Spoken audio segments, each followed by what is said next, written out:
Welcome back to Around the World with Dane Waters. I am continue to be your host, Dane Waters. That was an interesting conversation with Peter Charlie, and here's the reality. I just want to talk about this before we get to our next guest. Elected officials lie. There are a lot of great officials who don't lie. There are those who do lie, but the reality at the end of the day is up to the people. Once again, as I said in the interview, if there's not accountability, they will continue to act in this way. And I will say that there was one ray of sunshine and hope that showed that Peter Orban in Hungary was defeated after 16 years. I mean, he was the impediment, one of the major impediments to support for Ukraine and the European Union. Anyway, we'll see how that materializes. Anyway, so on to my next guest. I am honored to have with me today Dr. Peter Edeh with the ADC. How are you doing, Peter? I'm good. I'm good. And good to have you here. Well, listen, it's my honor. And listen, I do follow Nigerian politics a lot. I've worked in Nigeria, and I need your help. I need your help with the audience to help us understand what in the world is going on with INEC and the ADC. What, in very simple terms, explain to us what happened. Yeah, very, very simple. And it's quite clear to understand. And I would like to take it from a historical perspective. Historical perspective because I have been part of ADC for quite a long time now. And I saw the transition into the present administration. So I can speak authoritatively on what has happened and what is going on and the fear of Nigerians around the progress of ADC. I was the national vice chairman, North Central. And while the idea of coalition came together and we worked on the coalition, of course, we had a good with INEC because INEC was in the process, to get ADC and coalition partners. INEC was in the process. As a matter of fact, we were advised by INEC to take care of all the problems that were in the party, and that was done. INEC initiated the ADR, which, united all parties that were having one problem or the other. And those parties were just a few persons who followed the former presidential candidate that was expelled, the man called Dumebi Kachuku. Now, he was expelled, and a couple of state chairmen were with him. And in order that the party can be adopted by the coalition partners, they all came back, and INEC advised. On INEC own advice, we went through the arbitration, and we all reunited. And so the process of the coalition, everyone was carried along. Everyone was carried along to the point of handing over to our great leader, Senator David Mark. Now, the NWC sat and looked into what it was. Yes, as a party that was not in government, we had only one House member in the National Assembly, And of course, he was not even a boy to say Tinubu. So he was not that loyal to the party, but he supports the party at any time he was called upon. But he stated it clearly that he's working for Tinubu while he is in ADC. And we all knew that. Now, we had the NWC, we had NEC meetings, to ratify the processes that led us through, to accepting the terms of the coalition. Though a few things were not open to some of us, but some of us also accepted everything hook, line, and sinker because of the kind of loyalty we have placed on the party. I have worked for the party and built the party to the point at which it was being seen all over the world to be a third force for Nigeria. And I accepted everything, not because I was given anything, but because I believe in progress. And I believe in the powerful men that were coming into the party to make it stronger and better. And so I did not resist any terms, though I wasn't compensated. Now, we raised motions at NEC and we adopted the coalition partners. We accepted them and the process went on. It was a due process. It was monitored by INEC. INEC were there at one point or the other. I personally anchored the program. The motions that were moved, and Senator Bidmark was made the national chairman of the party. And so that is where we have been, and he has led the party to this point. As I speak today, we are having a national convention because we have gone through state congresses, ward congresses, and state congresses. So today we are having a non-elective congress. And so we are informed. Our only fear is the fact that we have not had it well relating with INEC lately.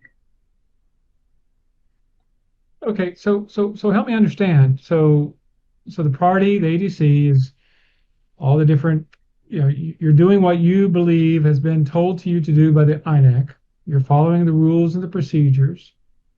Yet INEC has said that you're not, and are. So help me understand also, what is the deadline? What is the deadline by which they have to approve ADC for paid in the 2027 elections? Now, talking about approving ADC to participate in the election is an illusion. It's a fallacy. Okay. It's a fallacy in the sense that INEC, being led by the present professor of law, so to say, Amepton, has only chosen to do what is wrong. I mean, this is the same INEC that approved and accepted Senator David Mark as the national chairman and Adegbeshola as the national secretary. Why would INEC be the one to reject what she has done. INEC is only failing to do what it should do. If I were in the position of the INEC chairman, there is INEC regulation. And that INEC regulation is to mediate the parties. It is to bring these parties that are in disagreement. Now, even in that, what is actually the disagreement? There was no disagreement as such, but people who chose to be insincere, people who are looking for money, have chosen to destroy what the good people of Nigerians have decided to do. Because ADC is like a tsunami coming in to take over from the present government. And so the public is not happy with the present administration, and everyone is looking for the Messiah somehow to salvage the problems in the country. And we cannot destroy our democracy through, somebody who chose to tell lies that are very obvious. It's quite disheartening. We are doing all we can to see that INEC does the right thing. And I'm advising INEC, if there is any way listening to me or watching this program, to use the ADR to bring the parties together, the factions that are there. That is what their duty is. It is the duty of INEC to use the alternative dispute resolution to bring the factions together in a party, in a political party or any political system, and mediate and see that they have a good way. Rather, what they are trying to do is to find a way of deregistering ADC. It will not happen because that will bring more problems to Nigeria. Well, I was going to ask this. Do you believe that the ADC will be successful in running and being able to run candidates? I mean, and if the INEC order stands, do you think the Nigerian people will stand up to INEC?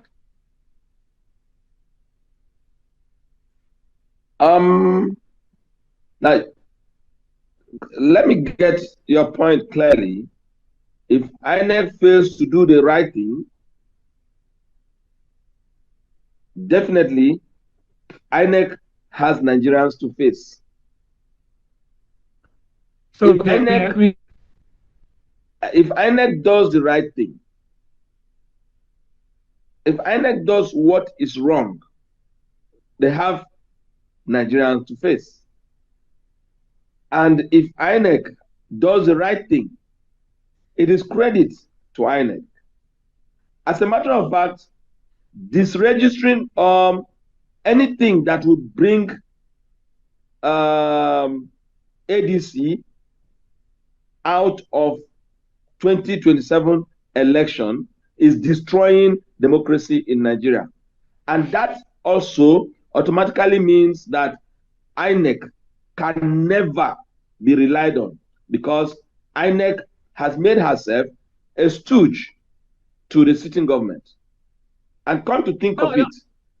No, I agree with you. Listen, I agree. It's INEC is in a very pivotal place for the future of Nigeria. I mean, they really, it's either they can show that democracy can prevail in Nigeria, or they can show that the government has the control over the electoral process, therefore democracy cannot prevail. So, but your prediction, do you predict that INEC will do the right thing?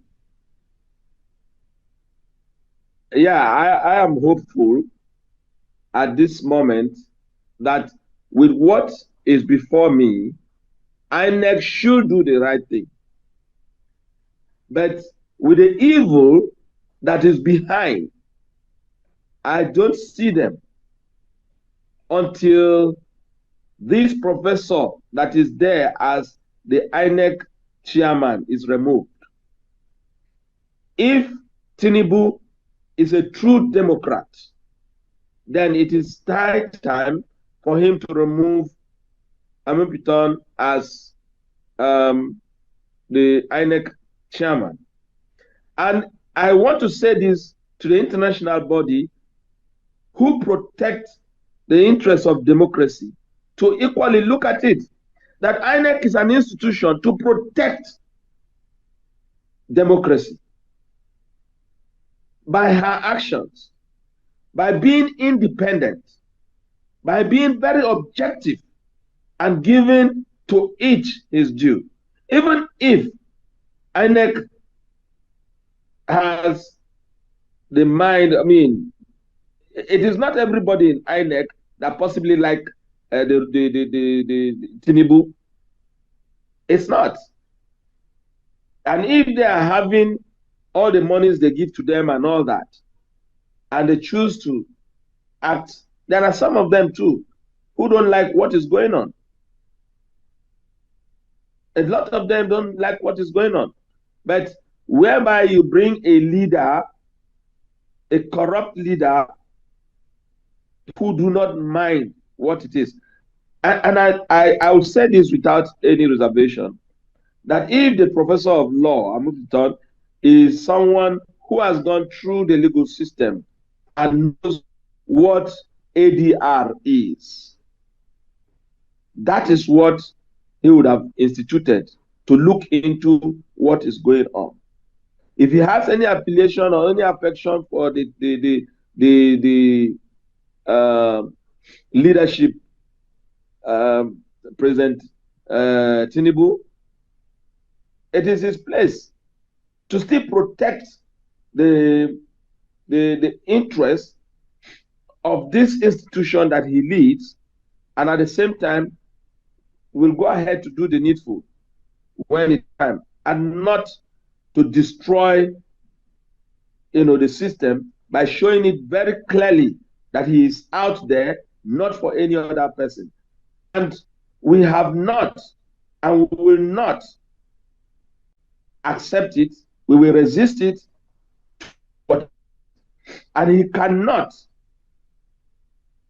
destroy what he didn't build. He can't destroy what he didn't build. No, so my position is this. The protection of democracy is paramount to any person who's in power. And INEC has the responsibility. They're smart enough to realize that the greatest challengers to Tinubu are in the ADC, whether it's Atiku or whether it's Peter Obi or whoever all the other potential candidates are. They have to know that for there to be a free and fair election in 2027 and a viable election in 2027, they should be trying to ensure that the ADC can participate and not working to not let them participate. So this is where I take issue with the chairman of the INEC, is that it doesn't seem to me, as an outsider, that to me it should be paramount to try to find a way to get the system to work and to protect democracy. What is happening right now by INEC is not a protection of democracy. And, President Tinubu, in my opinion, should come out and talk about, hey, we need to have a free and fair election in 2027. I am not afraid to face all these candidates. Let's do it. INEC, do your job. But yes, if Tinubu does not do that, it comes across as he's behind this. I don't know if he is. I'm not saying he is, but it seems like protecting democracy should be the most important part of the president of any country, and the most important part of any electoral commission of any country. So I would implore INEC and all those people listening in Nigeria to allow the battle to happen, to allow the titans to fight, to allow the election to go forward, because only then can Nigeria prove to the people and to the world that democracy is important to Nigeria. Would you agree with that? Of course I do. But we are not having it, because at the moment, I can tell you, they have tried all means to destroy or to make ADC not to function. As we're having our convention, we have sorted for venues, especially the venues that is good enough to accommodate the multitude of Nigerians. The Evil Square was used for APC convention. We went to pay to use Eagle Square and we were denied of it. We tried to use the stadium, we were denied of it. We tried to use the dome, we were denied of it. We tried to use Transcorp Hilton, still we were denied of it. So you can see that Tinubu is not, and he is not ready for that, fair play. He's not ready for that fair play, and that is why we have been denied of every venue to host, to carry out our national convention. As at the moment, we just rented a private venue, an event center that cannot accommodate the multitude. As I speak with you, Abuja is filled with people, yet the venue cannot accommodate them. Well, sadly, Are we not we're in out the of same time. country? So let me say this because we're out of time. But I want to say this in your defense. I mean, listen, I'm telling the international community, democracy must prevail. We are in a state of war globally in every single conceivable way, and the most important thing to keep this world together is the protection of democracy. What I see happening in Nigeria right now is the antithesis of protecting democracy. It is silencing the people. It is silencing the people who want to be the voice for the people. And it's absolutely unacceptable in every conceivable way. And listen, I'm not picking a dog in the fight. It doesn't matter to me who wins the next presidency. I'm just saying that what happens is that all we need, those in power need to do everything they can do. It is incumbent upon them to protect democracy in Nigeria, and that is why they were elected first and foremost, not for any other reason. Anyway, listen, Doctor, I really appreciate it. Sadly, we're out of time. Good luck in your efforts. I hope to have you back on the show, and I appreciate the information. So good luck, okay? So thank you very much. Thank you. Thank you for being with Dane Waters, Around the World with Dane Waters, and I look forward to talking to you again next week. Thank you very much.